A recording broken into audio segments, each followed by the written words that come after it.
हरे कृष्णा। ओम नमो भगवते वासुदेवाय। आप सभी का स्वागत है हमारे चैनल पर। आप इस पे अभी तक कार्तिक मास अध्याय के 13 की कथाएं सुन चुके हैं, जिसमें कि 13वें अध्याय में बताया गया था कि एकादशी का क्या महत्व है। आज की वीडियो में आप कार्तिक मास अध्याय 14 व धनतेरस की कथा सुनेंगे। चलिए कार्तिक मास अध्याय 14 की कथा सुनते हैं। एक दिन महाराज पृथु ने नारद जी से पूछा कि हे देवऋषि नारद जी, समस्त गोपियों में राधा जी ही भगवान श्री कृष्ण को इतनी प्रिय क्यों है तथा कार्तिक मास में भगवान कृष्ण के साथ उनकी ही पूजा क्यों होती है। नारद जी ने कहा, हे राजन, पहले मनवंतर में पंचाल देश में प्राचीन भी नाम का एक राजा था।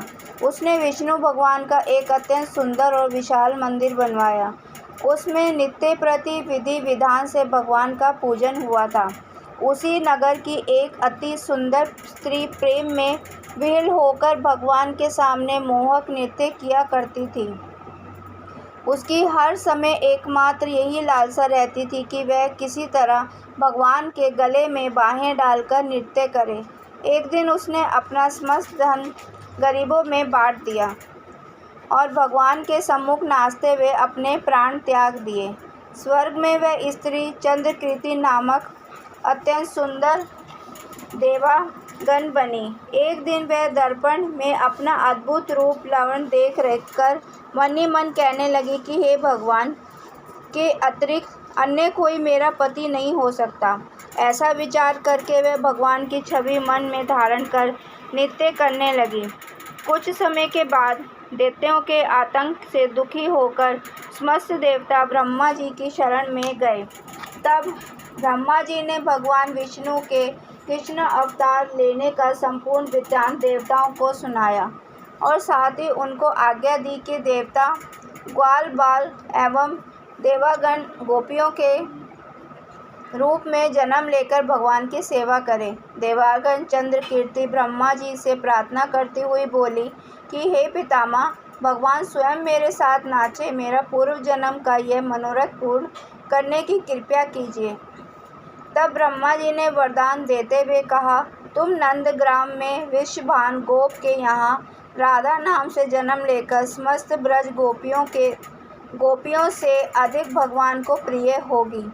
उस समय भगवान तुम्हें अपने प्राणों से भी अधिक प्रिय समझेंगे तथा रासोत्सव में तुम उनके साथ नृत्य करोगी। इस प्रकार तुम्हारा मनोरथ पूर्ण होगा।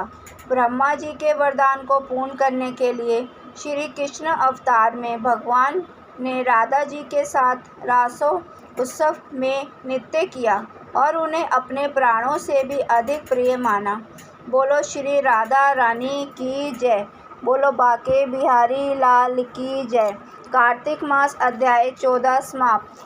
चलिए अब सुनते हैं धनतेरस की कथा। एक दिन भगवान विष्णु मृत्युलोक में विचरण करने के लिए लक्ष्मी सहित भूमंडल पर आए। कुछ देर बाद लक्ष्मी से बोले, हे मैं दक्षिण दिशा की ओर जा रहा हूँ, तुम उधर मत देखना। यह कह ज्यों ही भगवान ने राह पकड़ी, ज्यों ही लक्ष्मी पीछे पीछे चल पड़ी। कुछ ही दूर पर सरसों का खेत दिखाई दिया। उसके बाद रुख तोड़कर चूसने लगी। तत्क्षण भगवान लौट आए और यह देखकर लक्ष्मी जी पर क्रोधित होकर श्राप दिया कि जिस किसान का यह खेत है 12 वर्ष तक उसकी सेवा करो। ऐसा कहकर भगवान क्षीर सागर चले गए और लक्ष्मी जी ने किसान के यहाँ जाकर उसे धन धान्य से पूर्ण कर दिया। तत्पश्चात 12 साल के बाद लक्ष्मी जी जाने के लिए तैयार हुई, किंतु किसान ने रोक लिया। भगवान जब किसान के यहाँ लक्ष्मी को बुलाने आए तो किसान ने लक्ष्मी को नहीं जाने दिया। तब भगवान बोले, तुम परिवार सहित गंगा जाकर स्नान करो और इन कोड़ियों को भी जल में छोड़ देना। जब तक तुम नहीं लौटोगे तब तक मैं नहीं जाऊंगा। किसान ने ऐसा ही किया। जैसे ही उसने गंगा में कोड़ियाँ डाली, वैसे ही गंगा में से 4 चतुर्भुज निकले और कोड़ियाँ लेकर चलने को उद्यत हुए। जब किसान ने ऐसा आश्चर्य देखा तो गंगा जी से पूछा कि ये 4 भुजाएं किसकी थी।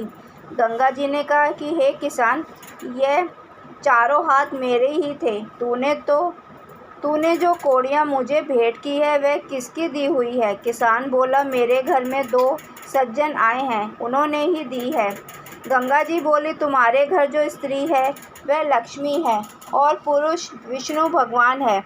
तुम लक्ष्मी को ना जाने देना, नहीं तो पुनः उसी भांति निर्धन हो जाओगे। यह सुन जब वह घर लौटा तो भगवान से बोला कि मैं लक्ष्मी जी को नहीं जाने दूंगा। तब भगवान ने किसान को समझाया कि इनको मेरा श्राप था, जो 12 साल से तुम्हारी सेवा कर रही है। फिर लक्ष्मी जी चंचल है, इनको बड़े बड़े नहीं रोक सके। किसान ने हठपूर्वक पुनः कहा, नहीं, मैं लक्ष्मी जी को अब नहीं जाने दूंगा। इस पर लक्ष्मी जी ने स्वयं कहा कि हे किसान, यदि तुम मुझे रोकना चाहते हो तो सुनो, कल तेरस है। तुम अपना घर स्वच्छ रखो, रात्रि में घी का दीपक जलाकर रखना, तब मैं तुम्हारे घर आऊँगी।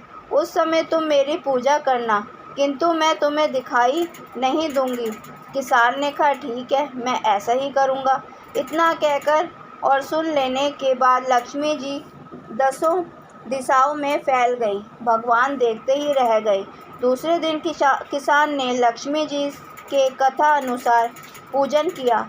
उसका घर धन धान्य से पूर्ण हो गया।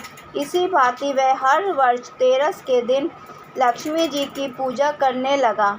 उस किसान को जैसा करते देखकर कितने ही लोगों ने पूजा करना शुरू कर दिया। जय लक्ष्मी माता की जय। हरे कृष्णा।